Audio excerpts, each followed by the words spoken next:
Untitled. So today's video is going to be another Ouija talk. If you want to see me do a video on something else, comment it down below, or if you have Ouija talk ideas, comment that down below. Yeah, so today's video is going to be on what to do if you've released a spirit from the board. If you've clicked on this video, besides watching videos of mine, it's probably because you either think you have or you have released a spirit from the Ouija board. So that's what I'm going to be talking about in this video, like what to do. Reason I'm making this video is because, believe it or not, over the years I've had so many people like DM me, commenting like stories, like, oh, what should I do? Like, I released something. So I just felt like making this video, it might help because I haven't made a direct video to it. I've mentioned things in other videos, but here's like a dedicated video for you guys. I know this is a really long intro, and I know for people who like are like, I don't know what to do, like, hurry, get to the point. I have to put this disclaimer out there. I put disclaimers in all my Ouija talks, but this one really needs the disclaimer the most because what I'm telling you guys is not guaranteed to work. When I'm telling you guys, a couple of the things I'm telling you guys could potentially not work and make things worse, but I'm still telling it to you in case you want to try it. So this video is for entertainment purposes only. I am not a paranormal expert. I am not a medium. I am not a psychic. I am just a person that likes to research the Ouija board. That's all that this is. So yeah, I'm nothing special like that. So take this all with a grain of salt. There's no insurance policy. If you try this, it doesn't work, like, you don't get your money back on this, or you don't get compensated for this. This is not what this is. This is, if you genuinely think you have released a spirit, take this information at your own risk. Try this at your own risk. Take it with a grain of salt. Now, there are things on here I will say, like, hey, I definitely, like, if I were in this situation, I would more lean to doing this. But again, I'm not a paranormal expert. I'm just a person that likes the Ouija board and thinks it's cool. So that's all that is. That is my disclaimer. Take my information with a grain of salt. Let's get into the video. All right. That was a quick intro for me, shockingly. Okay. First, if you have released a spirit, I highly recommend doing this. Like, I 100% recommend doing this. Do not panic. The last thing you want to do is panic. And I know you're going to want to panic. That's totally normal. I would be panicking if I released a spirit.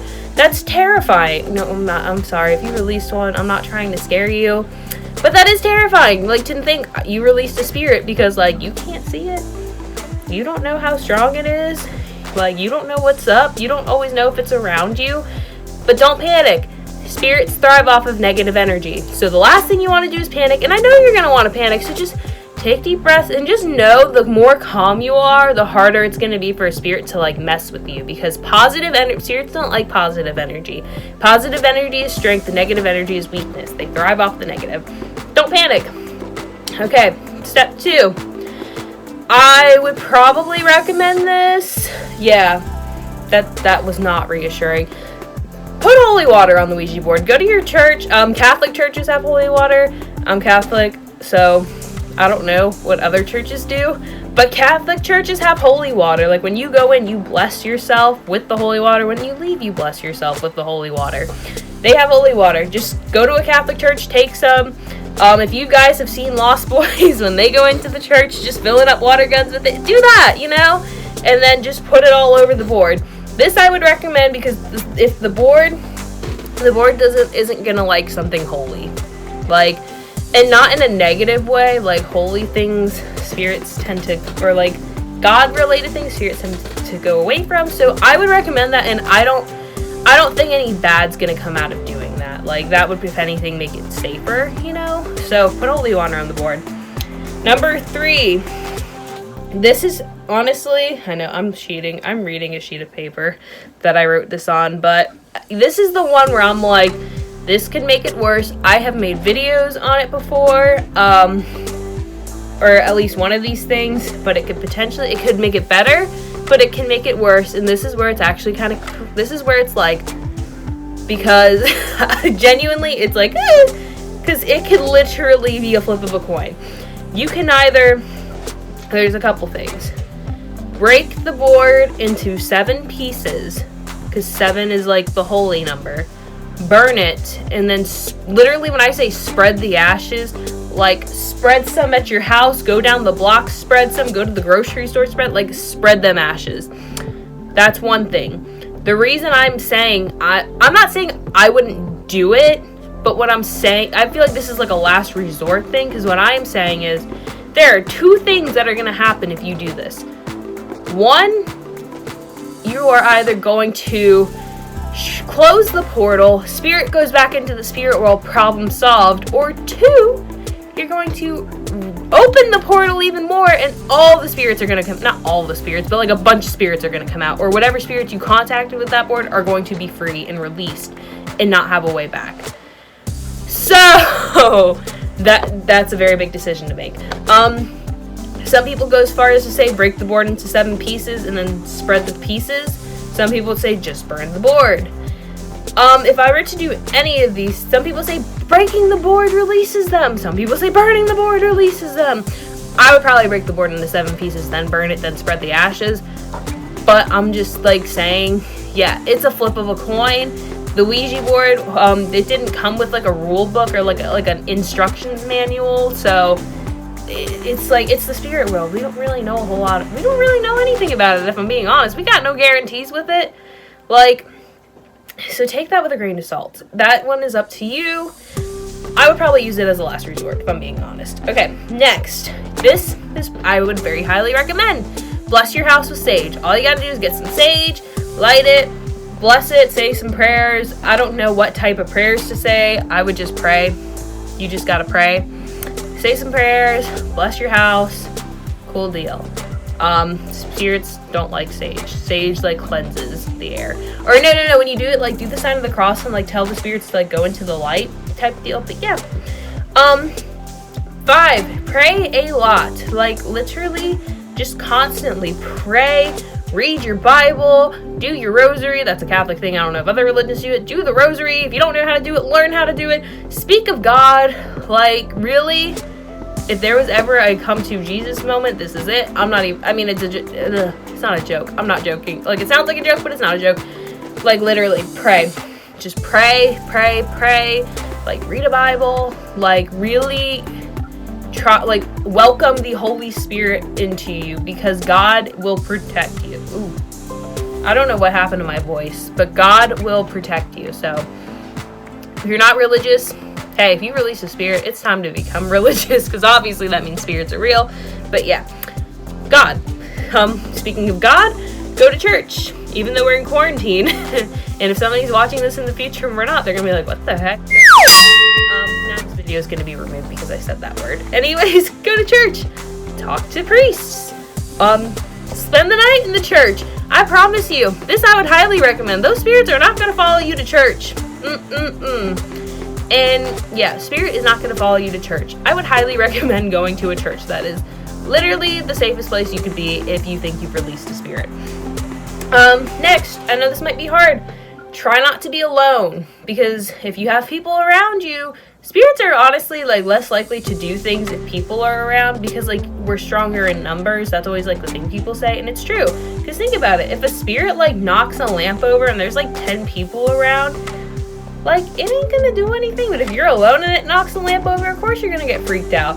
So try to not be alone so much. Try to be around people as much as possible, because more fear equals more negative energy, and spirits love negative energy, so you don't want that. Yeah, I would recommend that one. The only one I really was like with this was the whole burning it or breaking the board. That one, it's so iffy, and I do have a video on burning the Ouija board, and that's something I don't think I'll ever be able to answer unless I actually try it, and I don't want to try it to give you the answer, unfortunately. But if you tried it, let me know in the comments down below, because that would mean a lot. Next, contact a medium. I would highly recommend contacting a medium or a psychic. They can probably talk to the spirit for you and probably get it out. And like also, I'm not a paranormal, or contact a paranormal expert, because I promise you, one of those three is going to know a lot more about this than I am. So I would go to one of them, honestly, and they can give you a lot more advice. They can probably get rid of it a lot better. So go to one of those three. I highly recommend that. They'll know more than me. That's their job. Next, if it's so bad, possibly consider moving, but just know. This was another one where I'm like, it might not work. You could consider moving. I would say at a minimum, temporarily stay somewhere else where you're always around somebody. Like that you can do, because the spirit's probably not going to follow you. If you go stay somewhere else temporarily, and like if you have somebody always around you, they're probably going to leave you alone. So if it's bad, do that. You could possibly move, but it's not 100% guaranteed to work. one, moving is a lot of effort. I understand that. So obviously if you don't have the finances, don't do that. If you do and you're like, I want to move, just know moving will not 100% work, because if you move, if the spirit, it depends on what the spirit is attached to. If it's attached to your house, then yeah, you're fine if you move. But if the spirit is attached to you or developing an attachment to you, it's gonna follow you. So there's no point in moving. So you can try moving, but it's not guaranteed to work. And I feel like that's something a lot of people think will work. Last but not least, this is a tip that I very strongly recommend. Do not try talking to it. If you see your lamp get knocked over, don't think that means to talk to it. Don't be like, or if you hear a noise, don't be like, who's there? No, you don't want to do it. Do not acknowledge it. If it like literally knocks the lamp over, or you see your door swing open, don't talk to it. Don't acknowledge it. Because like literally spirits, when you speak to them, they think you're welcoming them in. So that's why you're not supposed to talk to spirits. Like if you think there's one, you're like, who's there? Or like you see it do something and you acknowledge it, then they think you're welcoming them in, and it gives them more power. So don't talk to them. Yeah, those are my 10 little what to do if you release a spirit. Guys, that is it for today's video. I hope if you released a spirit, maybe this could give you some insight and give you some help. Because again, I'm not saying like any of this information is BS. Like there's a lot of it where I'm like, yeah, I would highly recommend it. But the things that I was like, you might not want to do it. That might not be the best choice. And again, I'm not an expert. I definitely recommend going to an expert. Like if it's that bad, go to an expert. If you think it's a minor situation, hey, try some of these things. But again, at your own discretion. I'm not promoting you to do it. I'm just putting the information out there. But yeah, that's it for today's video. Check out my Instagram at HorrorLover13, where I post special effects and makeup. Check out my website, queenofhorror.com, where I post everything horror in case you're not getting enough horror on this channel. That's a lot to say. Check out my Etsy shop at Sydney Sewing Studio. I have that, and the Instagram name for it's the same. Buy stuff from me because I'm broke and I'm going to college and it's not cheap. Let me know. Oh, like this video, subscribe to this channel because I don't have a consistent schedule. So keep you guys on your toes. Again, comment video ideas down below. That would mean a lot to me because I don't fully know what you guys want to see. And I mean, I know I feel bad. I feel like I get comments and then I don't do them. Some of them I just don't know how to do, if I'm being honest. But comment ideas. You know, that might trigger an idea for me to do something else or your video. Or if you have Ouija talk ideas, let me know down below. Or other spirit related things. I'm really good at spirit stuff, just saying. Yeah, I think that's it for today's video. So, yeah, that's it. Okay, till next time. Bye, guys! And just remember, always say goodbye. Which, if you didn't, that's probably why you have spirits out.